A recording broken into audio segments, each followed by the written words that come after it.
Saudações a todos, meu nome é Jezreel, sou médico, radiologista e patologista e neste vídeo mostrarei um caso de beta-talassemia maior com hematopoiese extramedular. Então temos aqui essa tomografia computadorizada de tórax sem contraste, janela de mediastino, cortes no plano axial. Temos vários achados que são importantes. Temos aqui na região paravertebral esses nódulos ou essas pequenas massas de tecidos moles, bilateral, simétrico, de aspecto alongado, sempre próximo aí às costelas. Veja só, aqui elas já se tornam maiores. Então esses nódulos e massas paravertebrais são ilhas de tecido hematopoético, hematopoiese extramedular. É muito típico esse aspecto morfológico de massas alongadas, aqui paralelas à costela, na região paravertebral, bilateral e simétrica, na região torácica. É muito típico da hematopoiese extramedular que acontece nas anemias hemolíticas crônicas graves, como nesse caso aqui, uma talassemia maior. Outro achado importante é o aspecto ósseo. Observe que é um trabeculado ósseo grosseiro, os ossos estão todos expandidos, veja que as costelas são mais espessas que o normal, e existe um trabeculado ósseo grosseiro difuso. E as vértebras também têm um trabeculado ósseo mais grosseiro, difuso. Veja só como fica.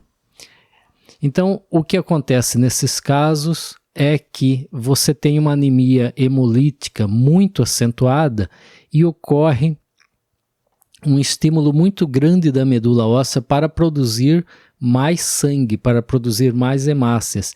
E isso faz com que o tecido hematopoético se prolifere muito rápido, se prolifere muito e acaba expandindo a medula óssea, e com isso você acaba diminuindo a quantidade de trabéculas dentro da medula óssea. E as trabéculas que sobram, elas se hipertrofiam, ficam mais espessas para aguentar mecanicamente o peso a que elas são submetidas. Então, por isso, explica-se esse trabeculado grosseiro de vértebras e costelas e o alargamento vertebral.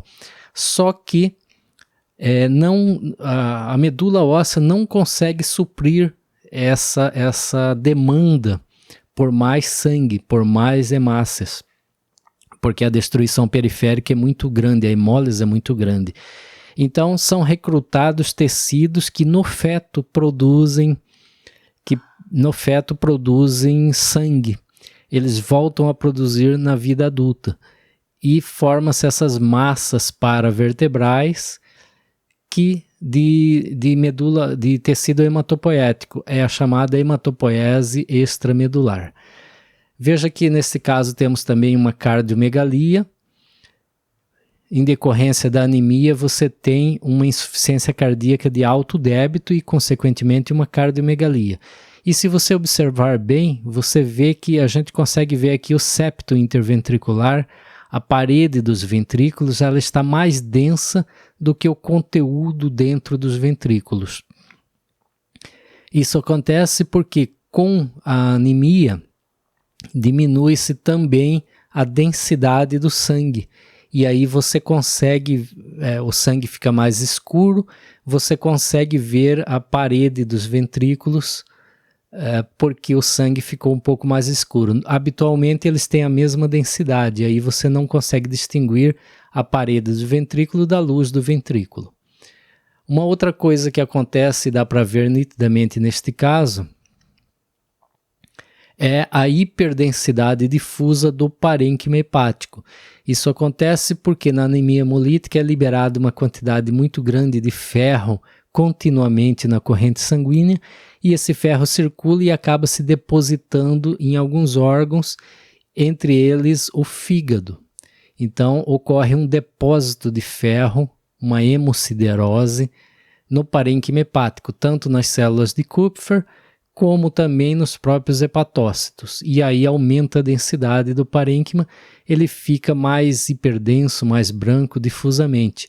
Veja que os vasos ficam mais escuros, mas na verdade o que está acontecendo é que o vaso está da densidade normal e o parênquima ao redor dele ficou mais denso, ficou mais branco por causa do acúmulo de ferro da hemosiderose. Uma outra coisa que dá para perceber nesse caso é a ausência de baço. Esse paciente foi submetido a esplenectomia, que é uma das formas de tratamento de alguns casos de anemia hemolítica, como no caso aqui da talassemia maior. Ok? Então veja que num exame só a gente tem vários achados e várias explicações fisiopatológicas para os achados. Então neste vídeo era isso, obrigado e até o próximo.